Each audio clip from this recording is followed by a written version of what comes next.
পাষাণ বলে গেল। যে গৌরাঙ্গের নাম শুনে বনের হিংস্র জন্তুদের অন্তরে প্রেম এলো, যে গৌরাঙ্গের নাম শুনে ঝাড়িখণ্ডের পথে বাঘ সিংহ পর্যন্ত হরিনামে মাতোয়ারা হলো, সেই গৌরাঙ্গের নাম শুনলে হরিনামের বাসরে বসে আমার ঘুম পায়। সেই গৌরাঙ্গের নাম শুনলে হরিনামের বাসরে বসে আমার খিদে পায়। সেই গৌরাঙ্গের নাম শুনলে হরিনামের আসরে বসে আমার ডিম ভাজা খেতে ইচ্ছে হয়। তাহলে বুঝতে হবে, নাম আমার কান পর্যন্ত গিয়ে পৌঁছেছে বটে, প্রাণ পর্যন্ত পৌঁছায় নাই। যদি প্রাণ পর্যন্ত পৌঁছে যেত তাহলে নামের কৃপা হতো। মনে রাখবেন, হরিনামের আসনে বসে আমার বাবা বলতেন, কীর্তনের আসনে বসে কীর্তন শুনতে গেলেও মহাপ্রভুর কৃপা থাকতে হয়, না হলে শোনা যায় না। কে 3.5 ঘন্টা 4 ঘন্টা 5 ঘন্টা সিরিয়াল দেখি আমরা, আঁঠু যদি যন্ত্রণাও করে আস্তে করে মেলে দেয়, কারণ জোরে মেললে পাশের লোক বলবে যাও তুমি ঘরে গিয়ে শুয়ে পড়ো, ওই জন্য আস্তে মেলে। আর হরিনামের আসলে 3 ঘন্টা বসতে গেলে যেন মনে হয় জীবন চলে যাচ্ছে, জীবন বেরিয়ে যাচ্ছে। শুধু অনেকগুলো করে চাঁদা নিয়েছে গ্রামের ছেলেরা, না বসলে কেমন একটা খারাপ দেখা যায় তাই বসে আছে। হ্যাঁ, কিন্তু মনে রাখবেন, ভগবানের কথা, ভগবানের গুণকীর্তন যদি দায় সারা মনোভাব নিয়েও শোনেন, এতেও কাজ হয়, এতেও কাজ হয়। যদি দায় সারা মনোভাব নিয়েও শোনেন। হ্যাঁ, এই যে রানিয়ার থেকে এসেছে, রায়পুর থেকে, এদের সঙ্গে আমার সম্পর্ক ভালো। হ্যাঁ, কিন্তু সবসময় সম্পর্ক ভালো হলে কি হবে, এরা আমাকে ডাকে কিন্তু এরা আমার ওখানে যায় না। অবশ্য যাবে বা কি করে, আমার ছোট বাড়িতে, এরা বড় লোক, সব ও চাকরি করে, তার সোনা দোকান, সম্ভব না। আমার মতো গরিব কীর্তনিয়ার ঘরে তো বসার জায়গা নেই, যাবে কি করে ওরা, সেই জন্য যায় না। তবে আমাকে ডাকে, এই যে আজকে ডেকেছে, আমার এসেছে, ওরাও চলে এসেছে। এই জন্যে সবসময় জানবেন, জীবনে আমি যতই আপনাকে বলি, আমি যতই আপনাকে ভালো কথা বলি, অন্তর যদি সাড়া না দেয় তাহলে কোনো কথাতেই কোনো কাজ হবে না। কে সিগারেট খাওয়া স্বাস্থ্যের পক্ষে ক্ষতিকর, সিগারেটের প্যাকেটের উপরে ছবি দেওয়া আছে, cigarette smoking is injurious for health. এখন একদম ফুসফুসের ছবি টবি দিয়ে দেওয়া আছে। দেখা যাচ্ছে ছবিটা দেওয়ার পর থেকে সিগারেটের বিক্রি আরো 4 গুণ বেড়ে গেছে। তাহলে মানুষ কি যেচে চাইছে যে ফুসফুস খারাপ হয়ে যায়? আসলে তা নয়। কোম্পানির কথার সঙ্গে যারা সিগারেটের মানে গ্রাহক, তাদের সঙ্গে ওই কথার মনের মিল হয় নাই, তাই তারা খেয়েই যাচ্ছে। পৃথিবীতে যত আছে নগরাদি গ্রাম, সর্বত্র প্রচার হইবে মোরেই মধুমাখা কৃষ্ণ নাম। এটা মহাপ্রভুর কথা। প্রচার হলো, কিন্তু কিভাবে লোকে করবে এটা তিনি বলেন না। যার জন্য কেউ শিকল করতাল বাজিয়েও করে হরিনাম সংকীর্তন, কেউ আবার ডিজে বাজিয়েও করে। এখন তো ডিজে কীর্তন বেরিয়েছে, কীর্তনে প্যাড ট্যাড বাজছে। তখন যদি মহাপ্রভু বলে যেত যে খোল ছাড়া প্যাড টিগরা ঢাক ঢাক দিয়ে হরিনাম হবে না, তাহলে মানুষ হয়তো ব্যবহার করতো না, কিন্তু করছে, কিছু করার নেই। জীবনে যে ব্লেড দিয়ে দাড়ি কাটা হয় ওটাতেও ধার আছে, আর যে কুরোট দিয়ে গাছ কাটা হয় ওটাতেও ধার আছে। কুরোটের থেকে ব্লেডের ধারটা অনেক বেশি, কিন্তু ব্লেড দিয়ে কি গাছ কাটা হয়?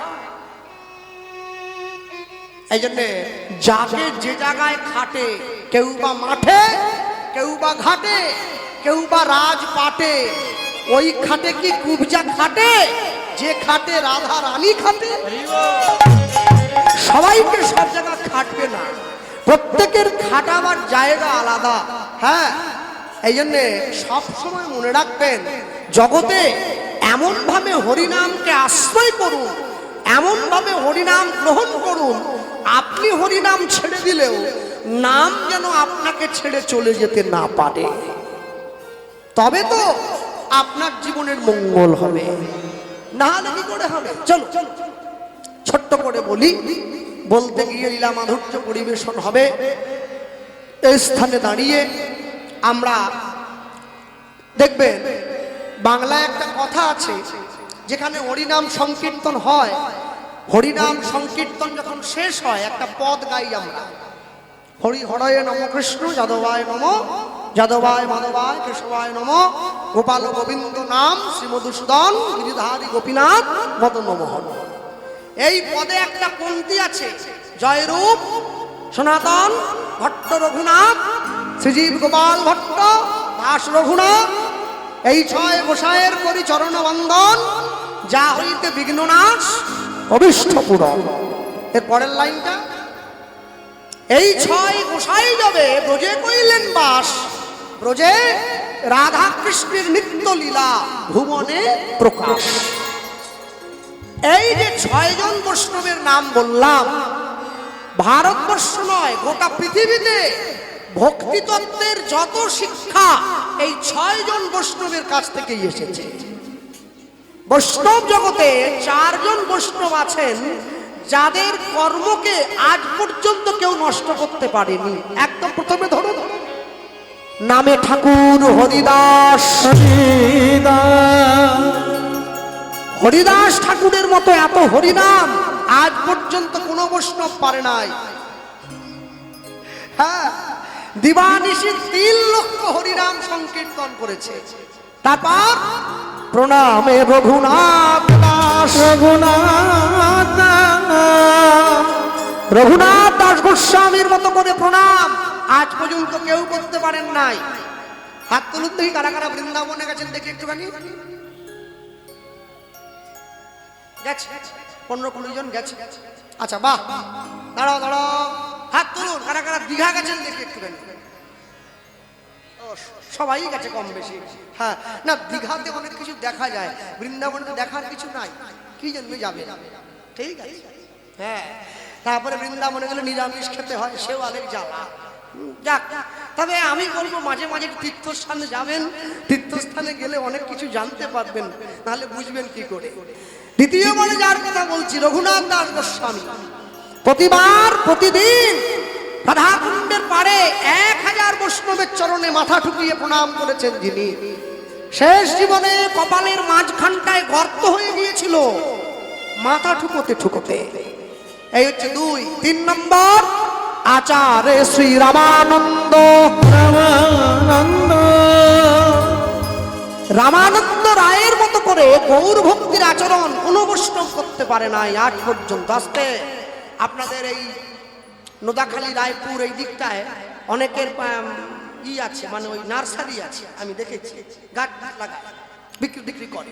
অনেকের বাড়িতে ফুলের গাছও আছে। আচ্ছা আমায় বলুন তো, রাত্রিবেলা যখন ঘুমোতে যাচ্ছেন তখন দেখছেন একটা গোলাপ ফুল কুঁড়ি আকারে ফুটেছে, সকালবেলা ঘুম থেকে উঠে দরজা খুলে দেখলেন ওটা কুঁড়ি নয়, ওটা ফুল হয়ে ফুটে গেছে। তাহলে কুঁড়িটা দেখলেন, ফুলটা দেখলেন, কিন্তু কেমন করে কুঁড়িটা একটু একটু করে ফুটে ফুল হচ্ছে এটা আমরা কে দেখেছি? কেউ দেখি নাই। রাধা কৃষ্ণ মিলিত তনু গৌর সবাই আমরা দেখেছি, কিন্তু কেমন করে রাধা কৃষ্ণ মিলে একটু একটু করে গৌর হয়ে যাচ্ছে এটা আমরা কে দেখেছি?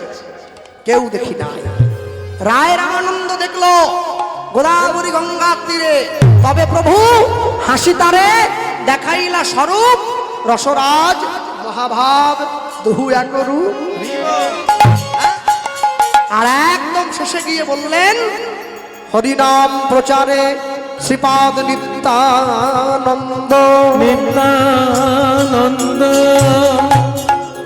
নিতাই যাদের মতো করে হরিনাম প্রচার কেউ করতে পারবে না। মার খেয়েও হরিনাম দিয়েছে, মেরেছিস কলসির কানা, তা বলে কি প্রেম দেব না? ওই দ্বিতীয়বারে যার নামটা বললাম, হরিসভায় বসে আজকের সান্ধ্যকালীন কীর্তনে জ্ঞানী গুণীজন সাধুগুরু বৈষ্ণব পণ্ডিত সম্মুখে দাঁড়িয়ে আলোচ্য গীতব্য লীলা মাধুর্য পরম বৈষ্ণব মহাজন শ্রীল রঘুনাথ দাস গোস্বামী পাদের জীবনী কথা আমি একটুখানি বলবো। এটা গাওয়ার সিদ্ধান্ত ছিল না, একটু কঠিন, তবে কঠিনটাই গাইবো, এই জন্য সিদ্ধান্ত নিলাম সকলের কানে একটু পড়ে থাক। হ্যাঁ, কেননা ভক্তের জীবনী শুনলে ভদ্র হয়ে যাওয়া যায়। ভক্ত হোক চাই না হোক। আমি একটুখানি বলে নেই, এটা দক্ষিণ 24 পরগনা, এর আগের দিকে কলকাতা, তারপরে হাওড়া, তারপরে হুগলি, তারপরে পূর্ব মেদিনীপুর, তারপরে পশ্চিম মেদিনীপুর আমার বাড়ি। এই দক্ষিণ 24 পরগনা, কলকাতা, হাওড়ার পরেই যে জেলাটা, যার নাম হুগলি জেলা, এই হুগলি জেলার একটা বিখ্যাত জায়গাটার নাম হচ্ছে ব্যান্ডেল। নাম শুনেছেন? ব্যান্ডেল থেকে 21 কিলোমিটার দূরে গেলে, 21 কিলোমিটার একটা গ্রাম পড়ে, যে গ্রামটার নাম হচ্ছে আদি সপ্তক গ্রাম, এখনো আছে। এই আদি সপ্তক গ্রামে আজ থেকে 542 বছরেরও বেশি পূর্বে এই একই মায়ের পেটে দুই ভাই, বড় ভাইয়ের নাম হিরণ্য দাস, ছোট ভাইয়ের নাম গোবর্ধন দাস, মাকে সুনন্দা দেবী। সুনন্দা দেবীর দুই পুত্র হিরণ্য দাস, গোবর্ধন দাস। দুই ভাই অনেক বড় লোক, জমিদার। দুই ভাইয়ের কর্ম কি? সারা বাংলার থেকে খাজনা আদায় করে দিল্লিতে নবাবের দরবারে পাঠিয়ে দেওয়া, দুই ভাইয়ের কর্ম।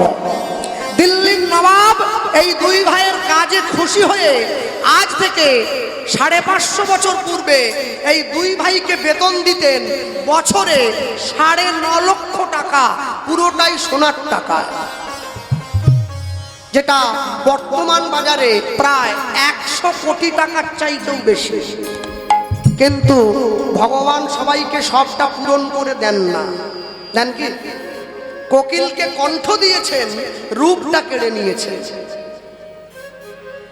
ময়ূরকে রূপটা দিয়েছেন, কণ্ঠটা কেড়ে নিয়েছেন। সাধুকে সুখ দিয়েছেন, সংসার কেড়ে নিয়েছেন। সংসারী জীবদেরকে সংসার দিলেন, সুখটা কেড়ে নিলেন। সোনাকে, এই যে মায়েরা কানে গলায় সোনা পরে আছেন, সোনাকে সৌন্দর্য দিয়েছেন, সুগন্ধ কেড়ে নিয়েছেন। ফুলকে সুগন্ধ দিয়েছেন, সোনার মতো সৌন্দর্য কেড়ে নিয়েছেন। কে? মূলকে সৌন্দর্য দিয়েছেন, মূল্য দেন নাই। আর আপেলকে একটু কম সুন্দর বানিয়েছেন, দাম অনেক বেশি রেখেছেন। কি? যত টাটকা মূল্য হোক 10 টাকার উপরে যায় না। আর আপেল যদি শুকনো হয়ে যায় 300 টাকা কিলো, নিতে হলে নেন, নালে রেখে দেন, একটাই দাম। হ্যাঁ, এই জন্য জীবনে মূল্য হয়ে লাভ নেই, একটু আপেল হতে হবে। তা না হলে 76 বছর বয়সে পশ্চিম মেদিনীপুর থেকে শ্যামসুন্দর দাসকে ডেকে এনে দক্ষিণ 24 পরগনা 1.5 লাখ টাকা গুনিয়ে দেয়। ও তো আপেল তো শুকনো হয়ে গেছে, তবু 1.5 লাখ। আর আমাদের দেখুন মূল্য, যে বললেও কমিটি নেয়। দাদা গান করাবেন, বলে তোমাকে নিয়ে বলে যাও। এই জন্য জীবনে রূপের দিকে ধ্যান না দিয়ে একটু গুণের দিকে ধ্যান দিতে হয়।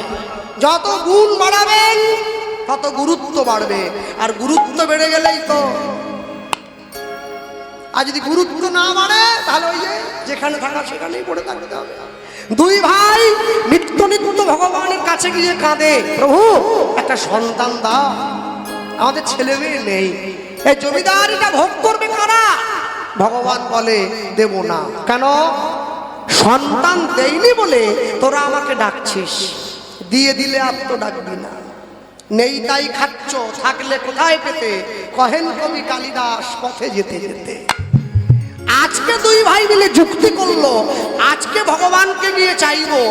এতদিন পর্যন্ত সন্তান চেয়েছি নিজেদের জন্যে, আজকে ভগবানের কাছে গিয়ে চাইবো আমাদের জন্য নয়, সন্তান দেবে তুমি তোমার সেবার জন্য। আমাদের মৃত্যুর পর এই জমিদারি অন্ধকার হয়ে যাবার পরে তোমার মন্দিরে তোমার চরণে ফুল তুলসী কে দেবে? সেই জন্য একটা সন্তান দাও। দুই ভাই ভগবানের মন্দিরে গিয়ে ভগবানের চরণটা জড়িয়ে ধরেছে। ভগবানের চরণটা জড়িয়ে ধরে ভগবানকে চাইল কি? জয় রাধা রমন জয় কুঞ্জ বিহারী। উলুধ্বনি জয় রাধা রমন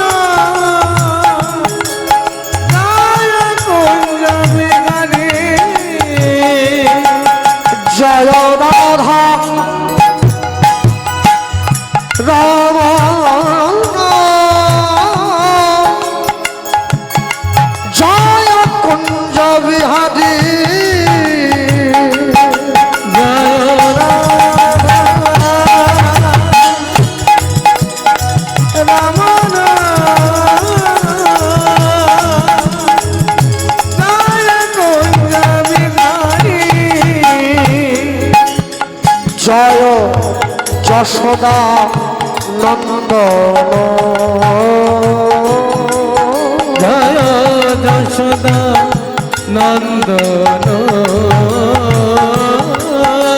জয় যশোদা নন্দন জয় যশোদা নন্দন বৃন্দাবন হৃদি বিহারী জয় রাম গৌর হরিব রাম নাম জয় কুঞ্জ বিহারী জয় রাম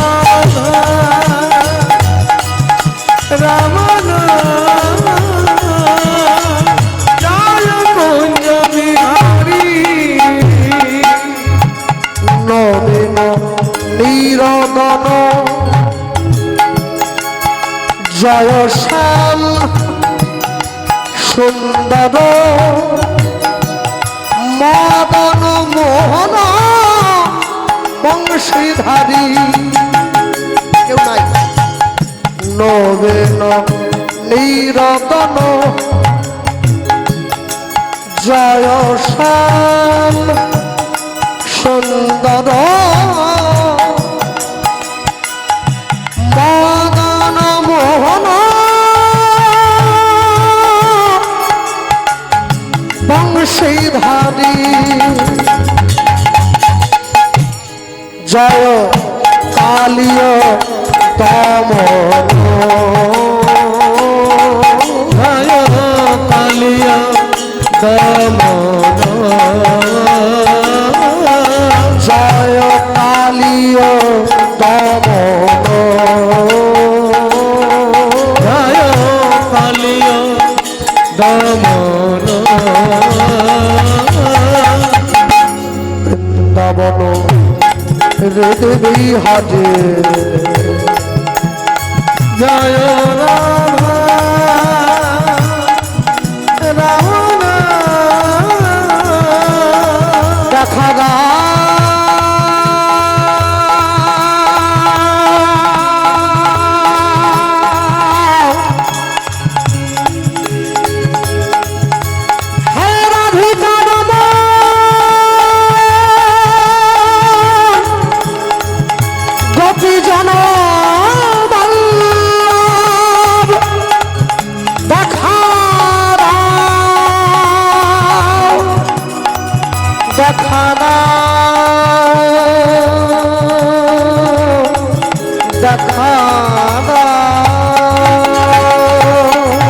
জয় কালীয় দমন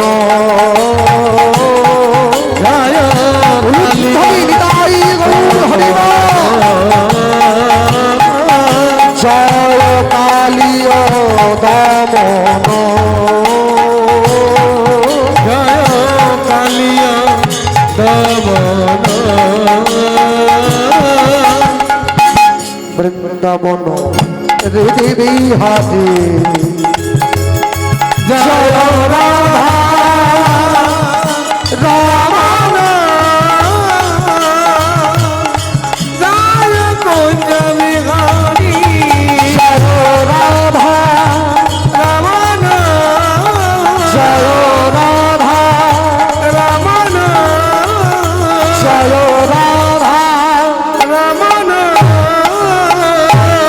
জয় কুঞ্জ বিহারী अरे बोलिए भाई राधा रमन भगवान की जय परम दयाल श्री गुरुदेव की जय निताई गौर प्रेमानंद गौर हरिवा हरिवा हरि हरिवा नमो ब्रह्मन्न देवाय देवाय गो ब्रह्मन्न हिताय च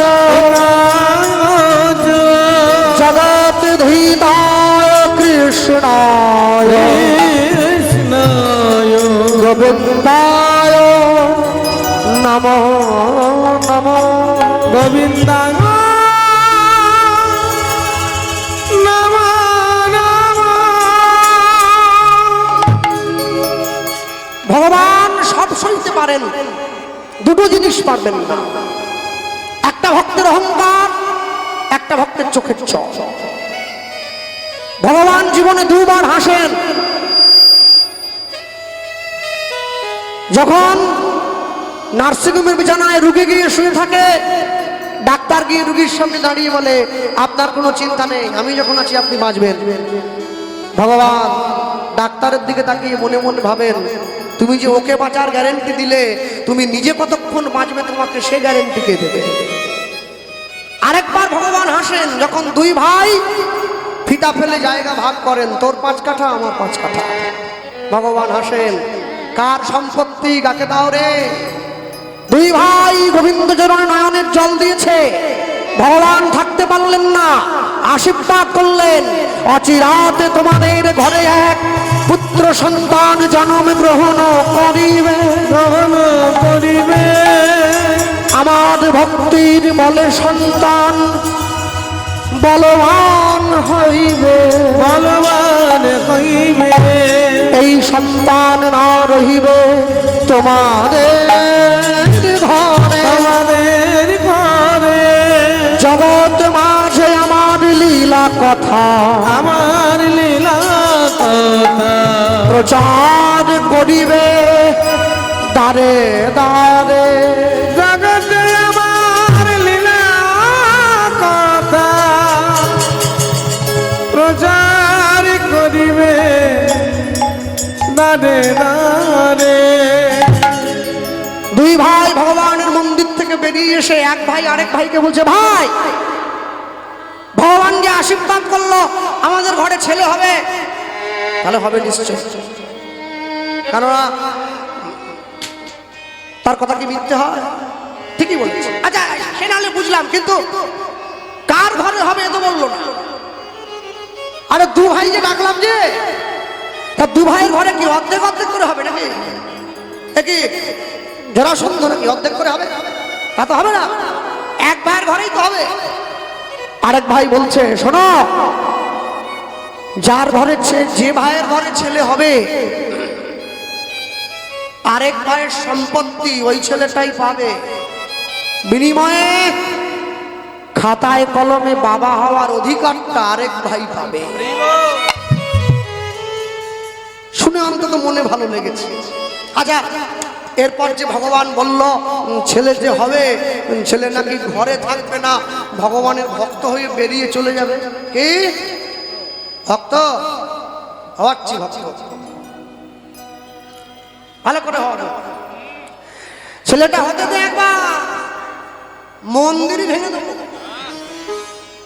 ঠাকুর নিয়ে গিয়ে জলে ভাসিয়ে দেবো, 7 মণ তেলও পুড়বে না, রাধাও নাচবে না।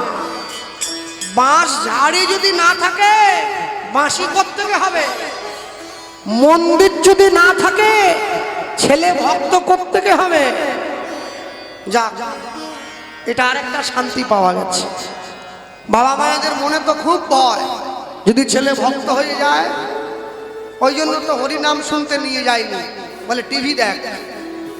ছেলে ভক্ত হয়ে গেলে সমস্যা আছে, এত সোজা না। চাইলে ডাক্তার হওয়া যায়, চাইলে ইঞ্জিনিয়ার হওয়া যায়, চাইলে উকিল হওয়া যায়, চাইলে চোর হওয়া যায়, চাইলেই সাধু হওয়া যায় না।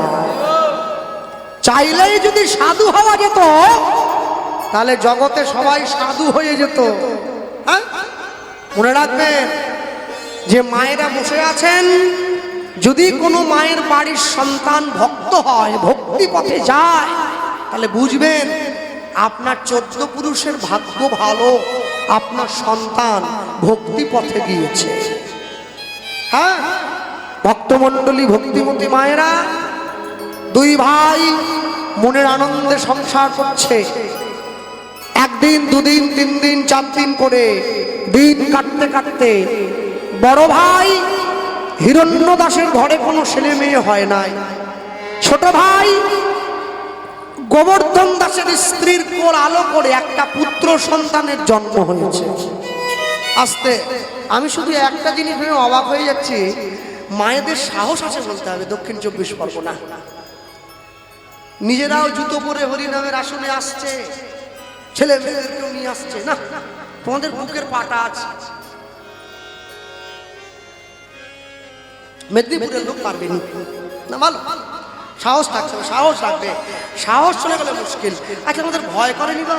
হ্যাঁ, হরিনামের আসনে কেউ জুতো পরে উঠে আসে, জুতোটা বাইরে খুলে হাতে নিয়ে আসতে জানো না তোমরা? এ কি বিয়ে বাড়ির আসন নাকি? কত ভক্তরা বসে আছে, সাধুগুরু বৈষ্ণব বসে আছে, তোমরা জুতো পরে চলে এলে।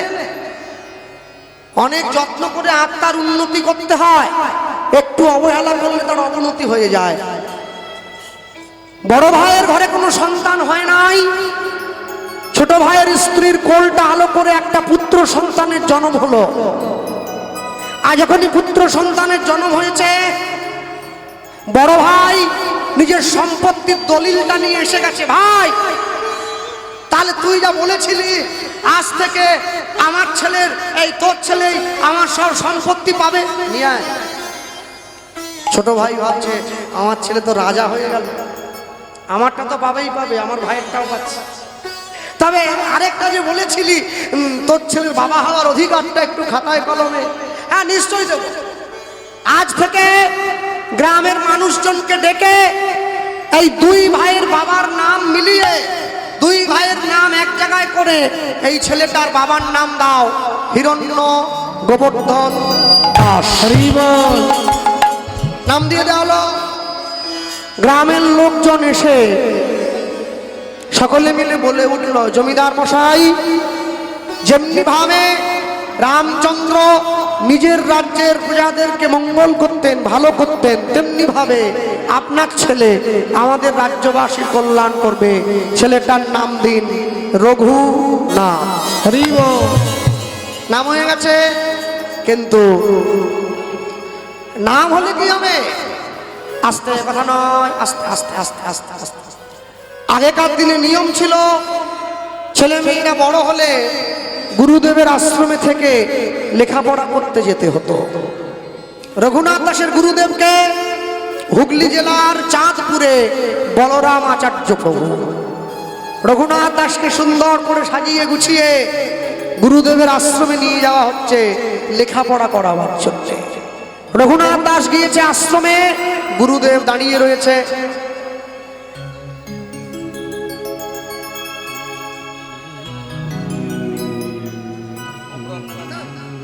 এই মুহূর্তে আমরা খুব ভাগ্যবান, ভাগ্যবতী, সুদূর গঙ্গা সাগর জেলা থেকে এসেছেন বিশ্ব হিন্দু পরিষদের ভাইস প্রেসিডেন্ট সম্মানীয় মাননীয় লালটু সামন্ত মহাশয়। উনি পদ্ম রাধা গোবিন্দ চরণতলেও আছে, তাই সদ্য দাদাকে আমি আহ্বান জানাবো। আমাদের সুদূর পূর্ব পশ্চিম মেদিনীপুরের সদ্য দাদা গোপাল কৃষ্ণ পালকে। উপস্থিত মহামহা লীলা সংকীর্তন রূপী মহামহা মহত্তর যজ্ঞ অনুষ্ঠান কীর্তন প্রারম্ভে নিকটস্থ দূরগত অনাহত আহত নিমন্ত্রিত অনিমন্ত্রিত শ্রবণযন্ত্রের মাধ্যমে শ্রবণকারী যত ভক্তমণ্ডলী ভক্তিমতী মায়েরা আজকে ভক্ত ভগবানের মধুর লীলা গুণকথা শ্রবণ করবার জন্য উপস্থিত হয়েছেন, তাদের সকলা শ্রীচরণে শতকোটি ধন্যবাদ প্রণাম। অনন্ত অনন্ত কোটি বিশ্ব ব্রহ্মাণ্ডের যত নিষ্ঠাবান বৈষ্ণব, নিষ্ঠাবান ব্রাহ্মণ, নিষ্ঠাবান ভক্ত, ভক্তিমতী মায়েদের চরণে শতকোটি ধন্যবাদ প্রণাম। সারা বিশ্বের যত মহামানব যারা সাকারে নিরাকারে আমাদের মাঝে ইতিউতি অবস্থান করছেন, সকল মহামানব বর্গের চরণে শতকোটি ধন্যবাদ প্রণাম। মানুষকে সম্মান দিলে সেই সম্মান ঈশ্বরে মেলে, সর্বশাস্ত্রে তাহার প্রমাণ পাই। কবিচণ্ডী দাস যিনি উচ্চকণ্ঠে বলেছেন, তিনি সবার উপরে মানুষ সত্য, দেখো তাহার উপরে নাই। হরিমান হরিমান জয়নিতাই গৌর হরি বলে।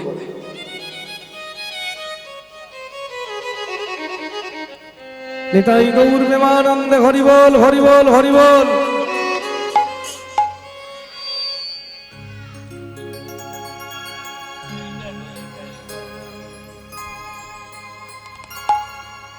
আজ থেকে 541 বৎসর পূর্বে কলিকালের মাটিতে শ্রীকৃষ্ণ চৈতন্য মহাপ্রভুর শুভ আবির্ভাব। মানুষের দরজায়, মানুষের সাজে, মানুষের বেশে ভগবান গিয়ে দাঁড়িয়েছেন।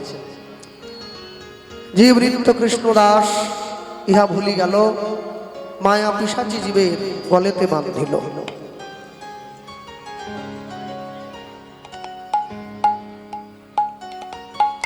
আজকে যেমন ভগবানের কথা শুনবার জন্য সকলে ছুটে এসেছেন, যেদিনকে তার জন্ম হয়েছিল নবদ্বীপে তাকে দেখবার জন্য সকলে ছুটে গিয়েছিল।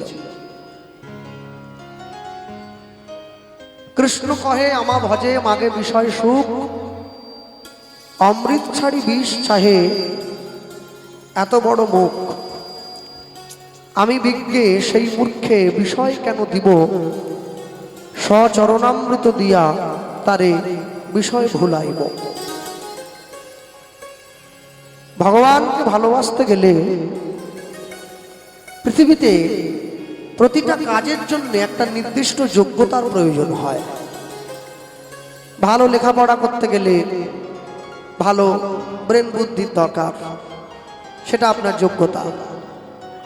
ভালো গানে গান গাইতে গেলে ভালো একটা কণ্ঠ তৈরি করতে হয়, সেটাও একটা যোগ্যতা। ভালো খেলাধুলো করতে গেলে শরীরটাকে একটু সুস্থ রাখতে হয়, ওটা আপনার যোগ্যতা। কিন্তু ভগবানকে ভালোবাসতে গেলে এইসব যোগ্যতার মধ্যে থেকে কোনো যোগ্যতার আপনার প্রয়োজন হয় না। আপনি ধনী হবেন কি গরিব হবেন, শিক্ষিত হবেন কি মূর্খ হবেন, মোটা হবেন কি রোগা হবেন, কালো হবেন কি ফর্সা হবেন, এসব যোগ্যতার প্রয়োজন নেই। ভগবানকে ভালোবাসতে গেলে একটাই যোগ্যতা মানুষের দরকার, সেটা হলো একটা ভালো মনের দরকার হয়। হরি বল হরি বল। যারা নিজেদের মধ্যে কথাবার্তা বলছেন, আমি সকলের কাছে একদম স্বনির্বন্ধ অনুরোধ, দয়া করে কেউ নিজেদের মধ্যে একদম কথা বলবেন না, একদম নীরব থাকুন, শান্ত থাকুন। আপনারা যত চুপচাপ থাকবেন তত আমার কথাগুলো বুঝতে আপনাদের সুবিধে হবে, আর যত নিজেদের মধ্যে বাকবিতণ্ডা করবেন তত আমার কথাগুলো জটিল বলে মনে হবে। একদম শান্ত থাকুন, একদম কথা বলবেন না। নিজে যদি না শুনতে ইচ্ছে হয়, অপরজনকে শোনা থেকে ব্যাঘত করবেন না, শান্ত থাকুন, পাশের জনকে বিরক্ত করবেন না। এই বেলুনটা নিয়ে নাও, কারে? তোমার ছেলে, বেলুনটা নিয়ে নাও।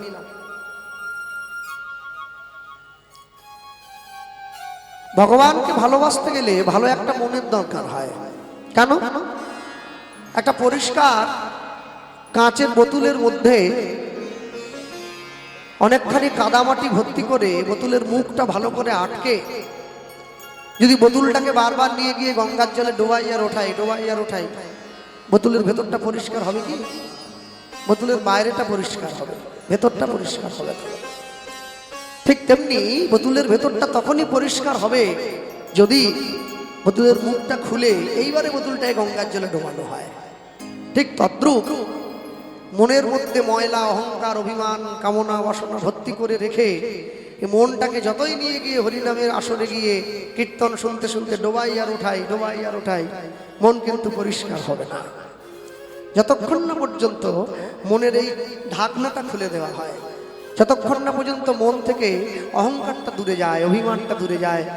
রামকৃষ্ণ পরমহংসদেব গিরিশ ঘোষকে বলেছিলেন, গিরিশ, জীবনে কলা গাছ হসনি, পারলে একটা বট গাছ হস। কেন? কলা গাছের তলায় গিয়ে কেউ ছায়া পাবে না, তবে কি বট গাছের তলায় গিয়ে ছায়া পাওয়া যায়।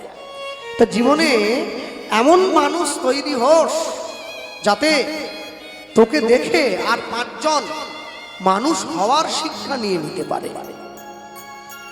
ভালো রান্না করতে গেলে ভালো মশলা দিলেই হয় না, যে রান্না করছে তার মনটাও ভালো হওয়া দরকার। এই এত মহোৎসব বাড়ি রান্না হচ্ছে, কেউ কি মশলা কম দিয়েছে? তাহলে এমন এমন জায়গা আছে অর্ধেকের বেশি খাবার ফেলা যাচ্ছে, লোকে বলছে মুখেই দেওয়া যাচ্ছে না, তাহলে কি মশলা কম হলো?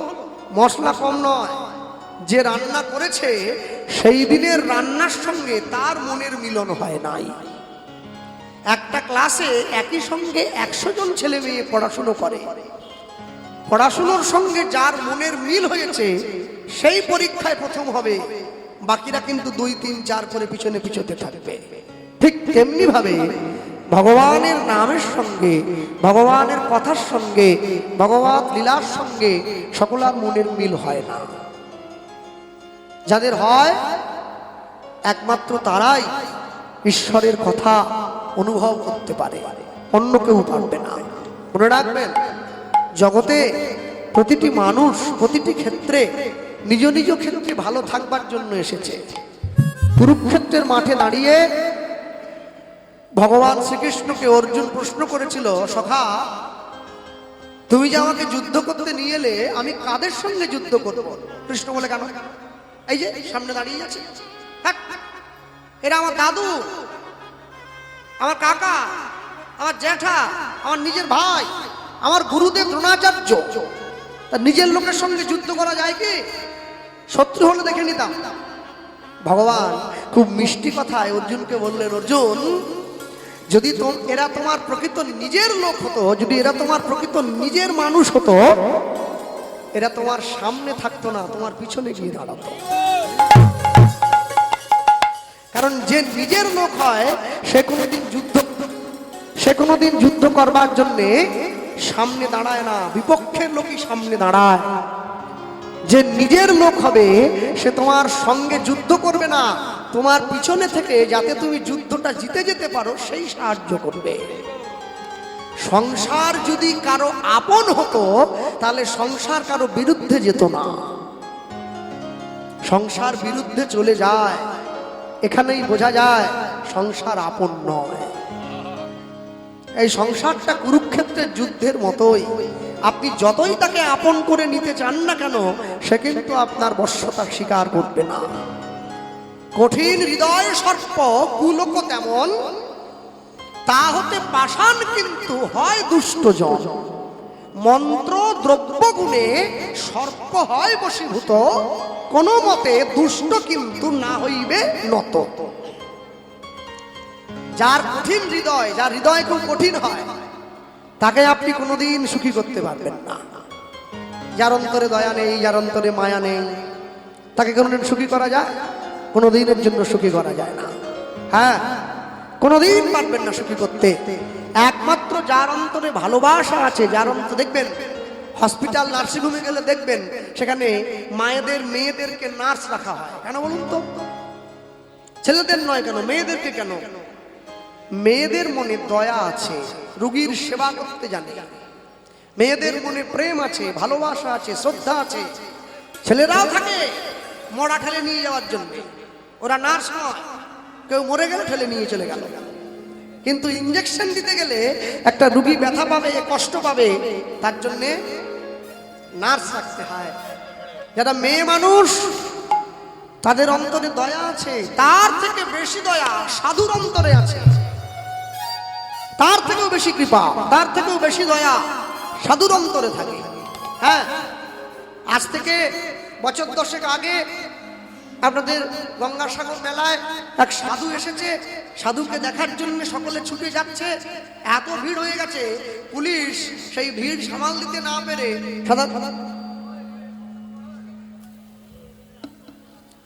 যেমন ছিল থাক থাক থাক থাক থাক, তো সেই ভিড় সামাল দিতে না পেরে সাধারণ মানুষকে লাঠি দিয়ে আঘাত করলো। আর যখনই আঘাত করেছে সেই আঘাতটা সাধুর গায়ে গিয়ে লেগে গিয়েছে। এই জন্যে সাধুর অন্তরের দয়া অনেক বেশি। যদি গৌরাঙ্গ নহিত, আগে আগে তো ভালো ছিল ভাই, আগের মতো করে দাও, আগে ভালো ছিল, হামলিংটা কমিয়ে দাও, কমিয়ে দাও। যদি গৌরাঙ্গ নহিত কি মানে হইত, কেমনে ধরিতাম দে, দে মানে হলো দেহ। গৌরাঙ্গ মহাপ্রভু না থাকলে কলিযুগের মানুষ নিজের দেহটাই ধরে রাখতে পারতো না, অন্য কিছু অনেক দূরের কথা। এরপরে কি লিখছেন? শ্রী রাধার মহিমা প্রেম রসসীমা জগতে জানাতো কে।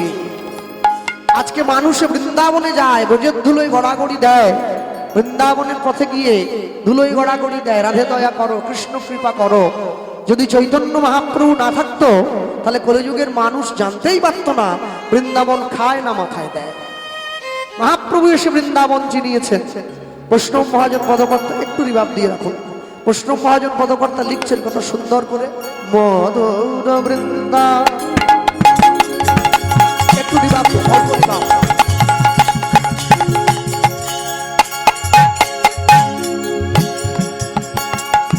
মধুর মধুর বৃন্দা,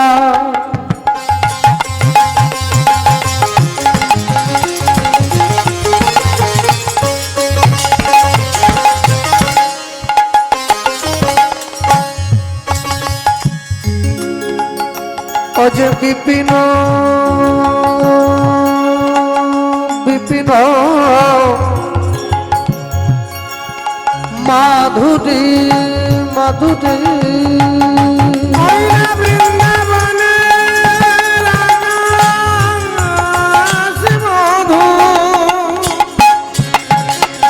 তাই ব্রহ্মানন্দ হরিব বৃন্দাবনের বাতাস মধু, বৃন্দাবনের কীট পতঙ্গ তরুলতা সব মধু, বড় মধুর সেই বৃন্দাবন, মধুর বৃন্দা।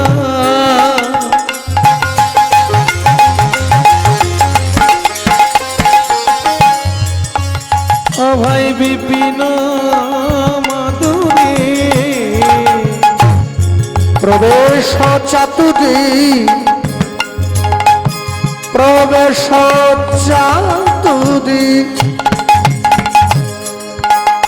প্রবেশ চাতুরী,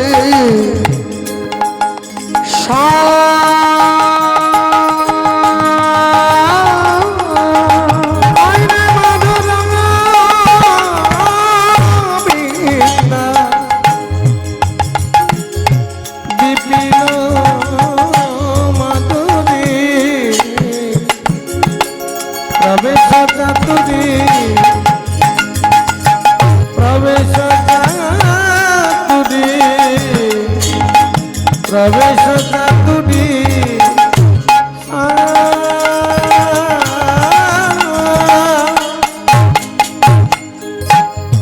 বড় যুবতী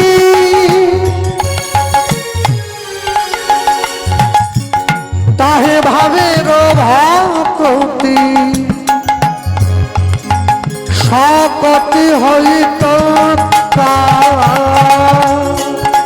বড় যুবতী,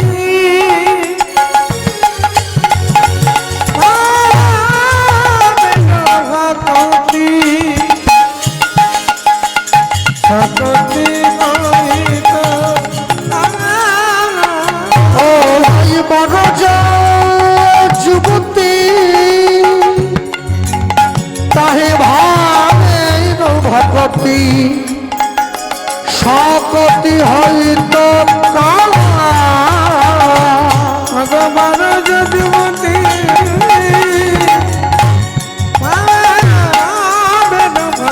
ভক্তি সকতি হইত।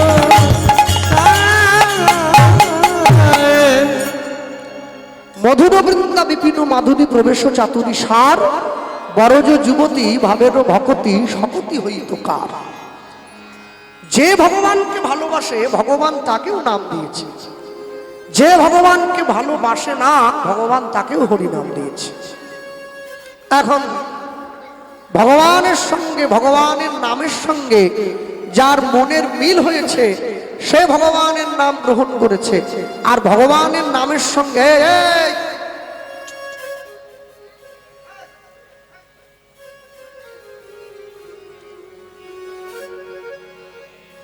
মাইক দিয়ে মাথা খারাপ, ওরা কথা বলছে।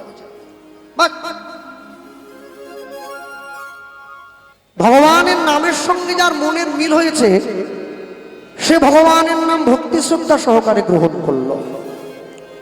ভগবানের নামের সঙ্গে যার মনের মিল হয় নাই সে ভগবানের নাম ভক্তি শ্রদ্ধা সহকারে গ্রহণ করলো না। কেন করবে? সবসময় জানবেন তিনটি উপায় ভগবানকে ভালোবাসে মানুষ। যে বুঝেছে সে মজেছে, না বুঝেছে ভালো আছে, আধা বুঝেছে জীবন চলে গেছে। তিনটি পথ। আপনি কিভাবে তাকে ভালোবাসতে চাইছেন এটা আপনার উপরে নির্ভর করে, তার উপরে নয়। কেন? ততক্ষণ পর্যন্ত মানুষ ঈশ্বরের শরণাপন্ন হয় না যতক্ষণ পর্যন্ত মানুষের অন্তরে শক্তি থাকে। যখন সেই শক্তি হেরে যায় তখন ঈশ্বরের চরণে শরণাপন্ন হয়। কেন?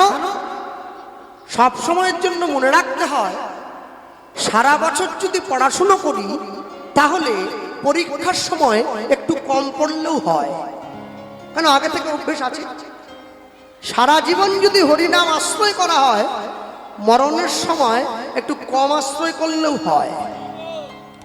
কিন্তু সারা জীবন যদি আশ্রয় না করি তাহলে কিন্তু মরণের সময় একটু বেশি করে করে আশ্রয় করতে হয়। কিন্তু ধরতে চাইলেই সবাইকে ধরা দেওয়া যায় না। ধরা নেওয়াটাও ধরা দেওয়াটাও একটা কৌশলের ব্যাপার আছে। হ্যাঁ, প্রত্যেকের সামনে নিজের মতো করে দাঁড়িয়ে আছে। পৃথিবীতে প্রতিটি মানুষ চায় যে আমি সুখী হব, আমি ভালো থাকবো, আমি ভালো খাবো, আমি ভালো ঘুমাবো, বাকিদের খবরটা না জানলেও হবে।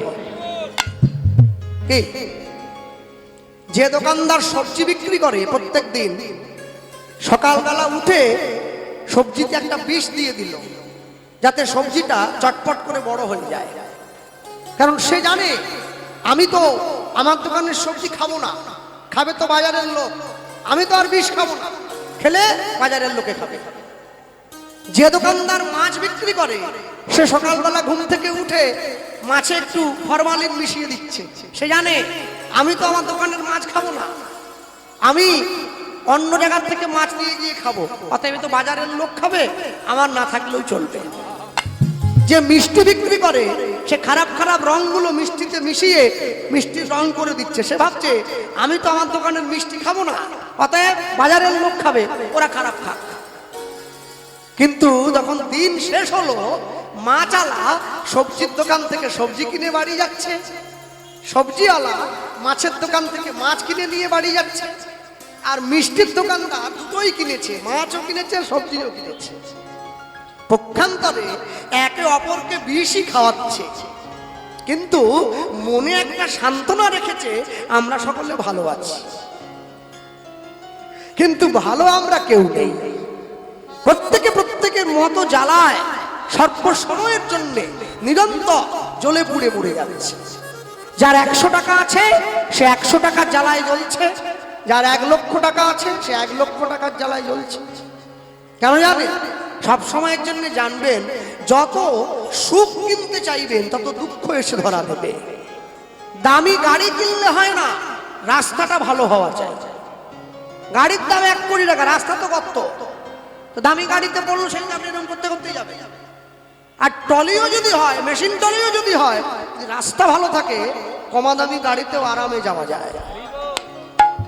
বাইরের থেকে স্যুট বুট পরে ভালো মন্দ করে চুলে চিরুনি দিয়ে গায়ে সেন্ট পাউডার দিয়ে দেহটাকে সাজালেই হয় না, সবার আগে অন্তরটাকে সাজিয়ে নিতে হয়।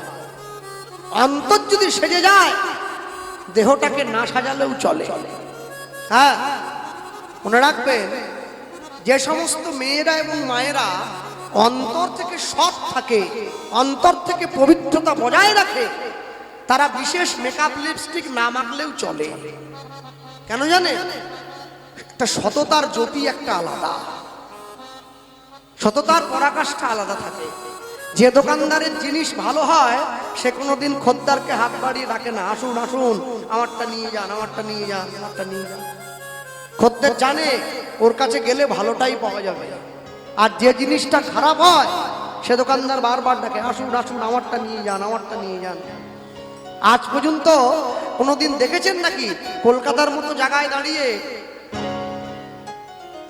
গড়িয়াহাটে শ্রীনিকেতন প্রিয়গোপাল বিষয়ের মতো কাপড় দোকানদার যারা, তারা কোনোদিন দোকানের আগের দিকে সাইনবোর্ড লাগিয়েছে চৈত্র সেল চলছে? তাদের কাপড় সেলে বিক্রি করতে হয় না, সেলে আমাদেরকে বিক্রি করতে হয়। কেন? আমার তো চলে না, দোকানে মালগুলো পড়ে থেকে নষ্ট হয়ে যেত, সেলে একটু কম দামে বিক্রি করে দেওয়া হলো। এই জন্যে জীবনে প্রকৃত অর্থে মনুষ্যত্বের সংজ্ঞা বুঝতে গেলে আপনাকে ধর্মপথ আশ্রয় করতেই হবে। ধর্মপথ যদি আপনার যাকে ভালো লাগে, ধর্মপথ যদি আশ্রয় না করেন, তাহলে আপনি কোনোদিনের জন্য জগতে প্রকৃত সত্যের সম্মুখীন হতে পারবেন না। আর সত্যের মুখোমুখি না দাঁড়াতে পারলে জীবনে কোনো কিছু অর্জন করতে পারবেন না। জীবনের কি শুধু ওই একটাই উদ্দেশ্য, জন্ম নিলাম, বড় হলাম, রোজগার করলাম, মুঠো মুঠো কাড়ি কাড়ি খেলাম, একটা বিয়ে করলাম, একটা করে ছেলে মেয়ে হলো বছর বছর, তারপরে বুড়ো হয়ে গেলাম, তারপরে মরে গেলাম? এই জন্য পৃথিবীতে আসা এইটুকুই কাজ? এর থেকে অনেক বড় কাজ আছে, অনেক বড় কাজ আছে। যা পদবিত্ত পার্জন শক্ত তাবন নিজ পরিবার দত্ত তদনুচ জর দেহে বার্তাং কোবিনা বৃক্ষতি গেহে।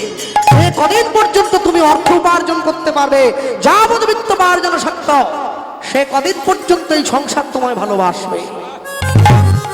যদি তোমার দেহটা জরায় জরাজীর্ণ হবে, কেউ ডেকেও তোমার খোঁজ নেবে না, বাবা কেমন আছো, মা কেমন আছো। এটা সংসারের নীতি। আর যারা ভগবানকে নিয়ে তর্ক করে, ভগবানের অস্তিত্ব নিয়ে ঝগড়া করে, তারা তো বোকা। অবজানন্তি মাং বুড়া মানসিং তনুমাশ্রিতাং পরং পরমতমশ্বরম। যারা ভগবানের অস্তিত্ব বোঝে না, ভগবানকে চেনে না, তারাই ভগবানের কথা নিয়ে তর্ক করে। ভগবানের কথা কোনদিন তর্কের দ্বারা হৃদয়ঙ্গম করা যায় না। ভগবানকে অনুভব করতে গেলে, ভগবানকে ভালোবাসতে গেলে সবার আগে মনটাকে তার চরণে দিয়ে দিতে হয়। এই জন্যে বৈষ্ণব মহাজন পদকর্তা লিখেছেন কত সুন্দর করে, গাও পুন পুন শ্রী গৌরাঙ্গের গুণ উলুধ্বনি, আমরা গৌরাঙ্গের গুণ গুণ গুণ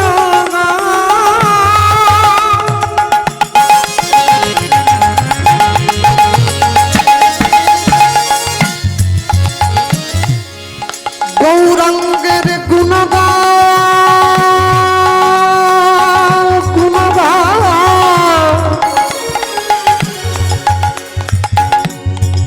গৌরাঙ্গের গুণ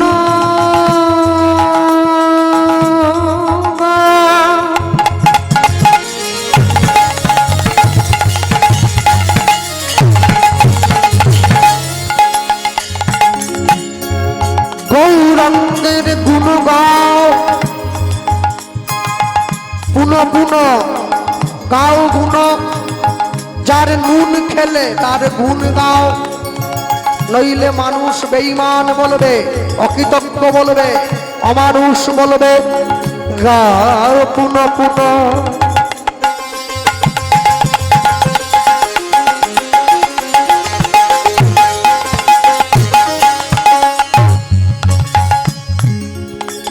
শ্রী গৌরাঙ্গের গুণ গাবুন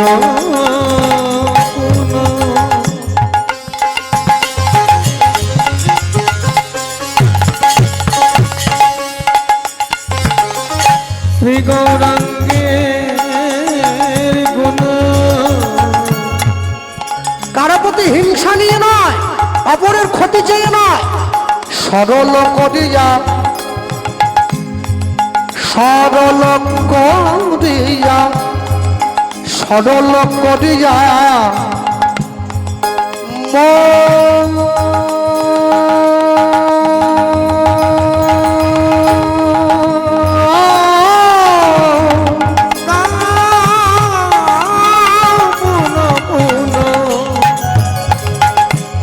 শ্রী গৌরাঙ্গের গুণ সরল করিয়া সরল করিয়া সরল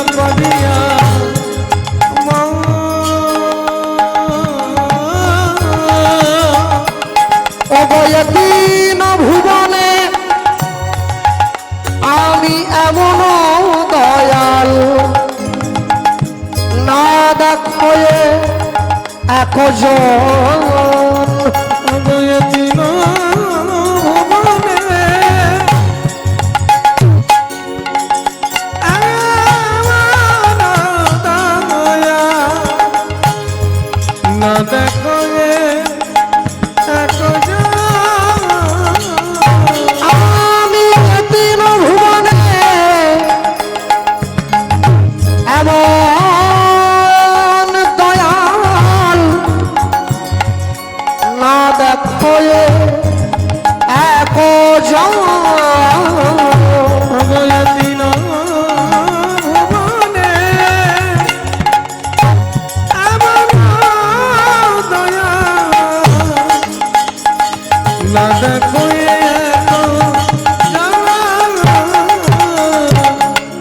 আমি এমন দয়াল আজ দেখি নাই আর দেখি নাই আমি এমন দয়াল আজ দেখি নাই আর এমন দয়া আর দেখি নাই সেজন মার খাবে পায়ে ধরে প্রেম বিলাবে আমি এমন দয়া আর দেখি নাই যেজন জগাই মাধায়ের মতো মাতালকে হরি নাম বিলাও এমন দয়া আর দেখি নাই যেজন হরি নামে হরিকে নামায় জানলো আমি এমন দয়া আর দেখি নাই শিবের হাতে ধরিল আজ পায়ে পড়িল এমন দয়া আর দেখি নাই শিবকে হৃদয় মাঝে জড়ায় ধরে আমি এমন দয়া আর দেখি নাই বলি জীবের দ্বারে দ্বারে ফিরিল আর দেখি নাই জীবন দারে দারে ফিরিল এমন দয়া আর দেখি নাই এমন দয়া আর দেখি নাই ও গয়তীন ভুবনে এমন দয়াল না দেখো অবয়তীন ভুবনে এমন দয়া না দেখো